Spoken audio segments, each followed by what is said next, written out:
Bendiciones, queridos hermanos en Cristo nuestro Señor. Me da un poco de nostalgia escuchar a un protestante con unos comentarios como este que dice: Clar, te entierran vivo, y eso que crees que es en su segunda venida, listo que murieron en Cristo, resucitarán primero. ¿Ves? Hace alusión a Primera de Tesalonicenses 4:16. Los que murieron en Cristo resucitarán primero. Pero, ¿qué será lo que resucita? ¿Y qué es morir en Cristo? Porque hay personas que se salen de la iglesia de Cristo para ser partícipes de iglesias fundadas por hombres y dicen que mueren en Cristo y que aceptan a Cristo. La pregunta es, ¿cuál Cristo? Nuestro Señor Jesucristo en Mateo 24:24 nos viene diciendo que vendrán otros Cristos con falsos profetas y que harán milagros y señales. Y San Pablo en 2 Corintios 11:4 dice: ustedes aceptan a un Jesús diferente, a otro Jesús, con un evangelio diferente y un espíritu diferente al que nosotros, o sea, la iglesia apostólica, les hemos predicado. Entonces, ¿cuál Cristo?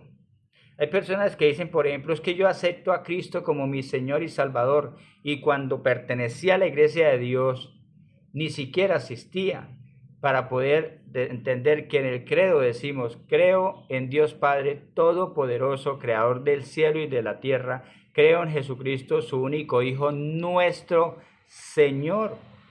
Ya se profesaba la fe en nuestro Señor, en nuestro credo.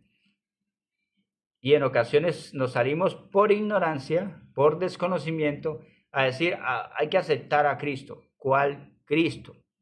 Ahora, ¿qué es estar o creer en Cristo y los que murieron en Cristo? Para entender esto debemos comprender dos temas importantes que el protestantismo niega. Por eso me da un poco de nostalgia que un protestante me hable a mí de resurrección. Dos temas importantes: el bautismo y la Eucaristía. ¿Por qué? Porque si usted lee Romanos 6:4 y Colosenses 2:12, nos da a entender que mediante el bautismo hemos muerto y resucitado con Cristo. Ya le pertenecemos y ya somos copartícipes de esa misma resurrección. ¿Y por qué es importante la Eucaristía? En Juan 6:54 dice un versículo para entender: el que come mi cuerpo y bebe mi sangre, primero dice, tendrá vida eterna. Vida eterna. Y luego dice: y le resucitaré en el último día. Hay que entender esas dos cosas. Primero hay vida eterna y luego le resucitaré en el último día. En el último día. Por eso estar en Cristo, por eso es que nuestro Señor dice: el que muere, aunque esté muerto, vivirá. Porque Dios no es Dios de muertos, sino de vivos. De vivos, queridos hermanos, en Cristo nuestro Señor. Sí, en Marcos 12:24 nos dice que Dios es Dios de Abraham, de Isaac, de Jacob. Dios de vivos. Recuerden, por ejemplo, en Mateo 17:3 que nuestro Señor está con Moisés, con Elías, hablando. Pero mucha gente dice: no, todos están muertos y esperan la resurrección final. Sí, habrá una resurrección final. Para entender esto debemos comprender qué es un ser viviente. En Génesis 1, por allá el 26 en adelante, nos dice que Dios tomó al hombre, pues lo tomó de la tierra, del polvo, influyó aliento de vida y así el hombre llegó a ser un ser viviente. Por eso Santiago dice en Santiago 2:26 que el cuerpo sin el espíritu está muerto. Muerto. ¿Qué es la resurrección? Cuando el alma vuelve al cuerpo. Entonces, en la resurrección de Lázaro, de Dorcas, de la hija de Jairo, la resurrección que Elías tuvo de la hija del hijo de la viuda, todo esto es que el alma vuelve al cuerpo. Hay resurrección. ¿sí? Vuelve al cuerpo. Entonces, ¿qué es la resurrección final si el alma no muere? Recuerden que el que muere es el cuerpo material. El alma no muere. Lean Apocalipsis 6, 9 en adelante, que dice que debajo del altar estaban las almas de los que murieron en el servicio a Dios y clamaban: ¿cuándo vengarás nuestra muerte de los habitantes de la tierra? Y les dijeron que descansasen un poco más de tiempo.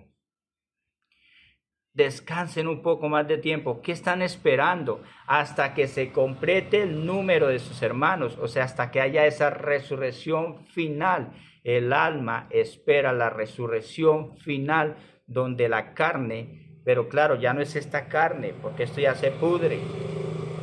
Lo que se crucifica, discúlpeme, lo que se entierra es un cuerpo material, lo que se resucita es un cuerpo espiritual. Lean 1 Corintios 15 por ahí del 42 en adelante y Filipenses 3:21. ¿Sí? Entonces nosotros creemos en la resurrección de ese cuerpo glorioso que se une en el día postrero, el día final, con su alma. ¿Sí? Con su alma. Entonces, queridos hermanos, mientras tanto el alma no muere, no muere. Y los que murieron en Cristo resucitarán primero, porque el Señor vendrá.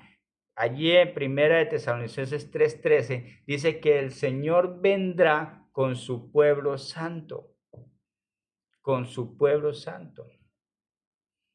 Y 2 versículos atrás, 1 Tesalonicenses también nos viene diciendo en 4:14 que el Señor vendrá y resucitará con Cristo a los que murieron en Cristo. ¿Y qué es morir en Cristo? Estar en comunión con Cristo. Estar en comunión con Él. Por eso Él dice: el que come mi cuerpo y bebe mi sangre, vive unido a mí, permanece unido a mí y yo a Él. Eso es importante. Importante el bautismo, importante la Eucaristía. Por eso les digo que me da nostalgia cuando un protestante que ha renegado de estos dos sacramentos viene hablándonos de resurrección. ¿Sí? De resurrección. Entonces, queridos hermanos, entendamos todo esto. ¿Sí? Todo esto. Morir en Cristo, morir, pertenecerle a Cristo. ¿Cómo le pertenecemos a Cristo? Reitero, mediante el bautismo. 1 Corintios 12:13 dice que en un espíritu hemos sido todos bautizados para formar un solo cuerpo. ¿Y qué es el cuerpo? La iglesia de Cristo.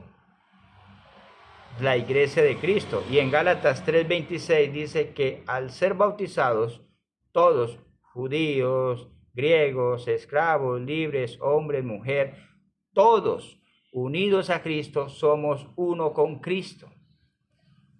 Uno con Cristo, mediante el bautismo. Somos uno con Cristo. Entonces es importante que entendamos eso, y reitero, la Eucaristía, estar en comunión.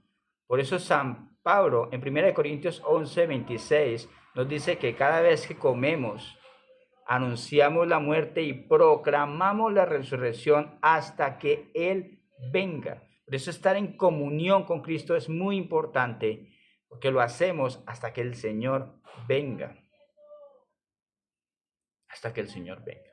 Entonces hay personas que se salieron de la iglesia de Dios, renegaron del bautismo, se hacen bautizar por personas que no tienen ningún ministerio, ningún nombramiento ministerial, no están en sucesión apostólica, sino que leyeron la Biblia y se metieron cosas en la cabeza y empezaron a hacer cosas como culto, bautismo, matrimonios, imposición de manos y muchas cosas, y renegaron de ese bautismo verdadero y se rebautizan, y ahora hablan diciendo que creen en Cristo y que están en Cristo y que no sé qué.